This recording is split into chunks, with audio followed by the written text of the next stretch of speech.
What's happening, folks? Back with another reaction, back with some more Madonna, and more on what Luca is investigating in a moment. But as always, I'd like to start by giving a big shout out to Mark, who has provided the goods for this deep dive, as well as all of you who have been commenting and following along. And it seems like a lot of folks were very enthusiastic about the opening tune on Ray of Light 1998, and believe me, I completely understand. That was a really incredible track sonically, vocally, and to the degree I caught them, and as people explained, lyrically. And also big shout out to Yvonne, who sent me 2 Madonna CDs, including the Ray of Light single CD, which has the title track, or rather the album version of the track, as well as a few remixes. So I'll be keen to go through those, and I don't know, perhaps after we listen to the album in full, we'll then come back for a couple of these remixes. So I'm very excited about that. She did also send a Greatest Hits Volume 2, I believe, so I don't know if anything on here will not be on the albums, but ultimately, even if everything here comes from the albums, I'm just very excited to have a couple Madonna CDs for my collection, so thank you again to Yvonne. Yes, and to you, Luca, I have not forgotten you. But yes, the second tune on Ray of Light is Swim. It's a simple single word title where the word itself is very clear, whether you're talking the verb of swimming or whether you're referring to the concept more generally in terms of a type of mobile activity. I don't quite know what to think of it because, again, it's a single word title. There's no additional context, but maybe I'm inclined to see it in relation to metaphorical meaning, the idea of swimming in your emotions or swimming in this sea of people and experience, and thus perhaps not being able to move as quickly or as precisely as you might up on the surface. So yeah, I do wonder whether it's about being submerged or at the very least there's some figurative meaning afoot. Let's see what I can pick up on a first listen while Luca has fun with the CDs. This is Madonna, the tune is Swim, and it's the second track on her 1998 album Ray of Light.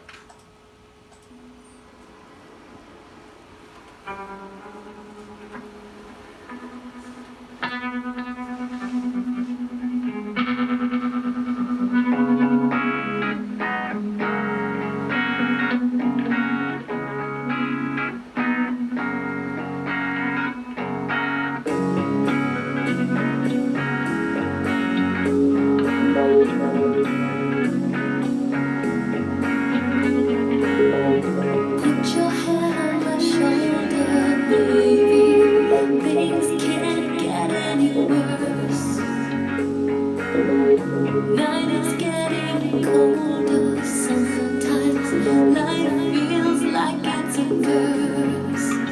I can't carry these sins on my back, don't wanna carry anymore. I'm gonna carry this train off the track, I'm gonna swim to the ocean floor.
I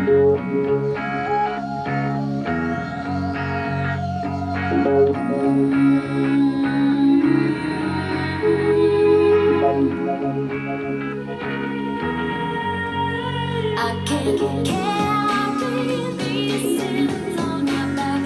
Don't wanna carry anymore.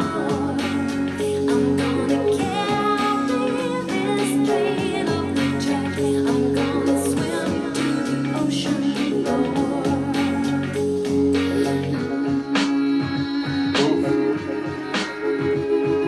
Crash to the other shore.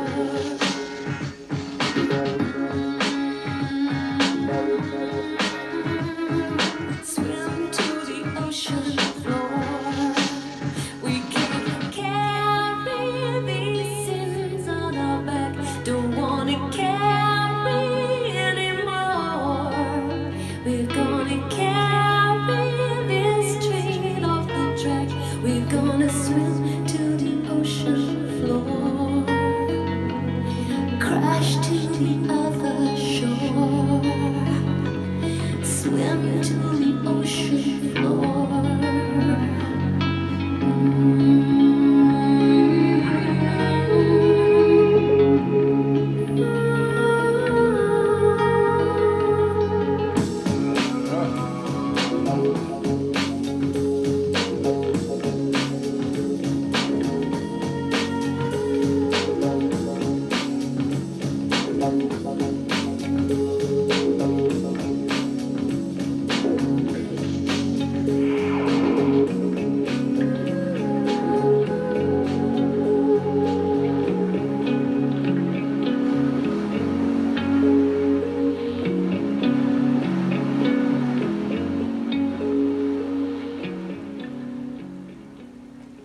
Amazing, another brilliant tune, and the sonic character of that one is incredible. I mean, we have the natural wave sounds, which of course relates to lines and themes of the tune.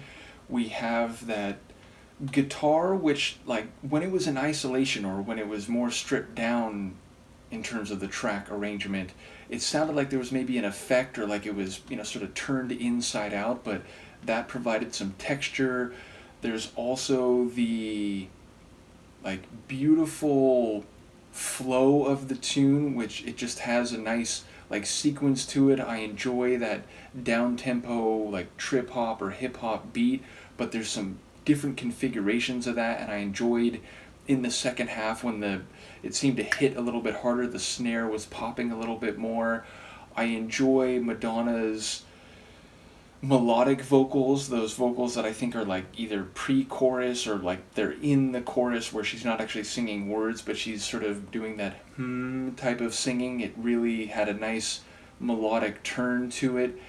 And the lyrics I'm the most intrigued about because it feels like she's talking about the way the world is going and it's not in a good way. And, the idea of swimming to the ocean floor where there is no oxygen or crashing on the other shore, which, sounds like you're trying to get somewhere, but you're being reckless or you're out of control and you're thus, not disembarking in a safe way, but you're actually crashing and everything is indeed submerging into the depths of the sea where, they will be the final resting place. But it seems like it's not just saying that things are in a bad way and, she's tired of carrying the individual burden of all these sins on her own back and, referencing the train jumping the track, which, it's not going where it's supposed to, but it's going to maybe a more dangerous and fatal collision. But there's a line about, like, students shooting other students. So again, this is 1998. I was in high school at the time. I remember very clearly I guess if it's 1998, because the Columbine shootings were 99, weren't they? So I guess that wouldn't be the reference here. But it does sound like maybe we're talking about the way society had kind of lost its way, and young people are, sort of attacking other young people rather than, sort of growing up as a cohort and nurturing each other. There was a line about like preachers and judges, so I don't know if that's about like, moral judgment from those who really are in no position to judge, or, from a class that is as guilty as any of severe moral transgressions. So I don't quite know how to read that line, but it sounded like there were some more specific references going on here, though again, maybe one of them that I thought during the track doesn't fit time-wise. In any case, yes, it sounds like she's saying the world's in a bad way and is, out of control, or there's, sins of the whole that individuals like her are having to carry on their back, and, not really having the stamina to do it anymore.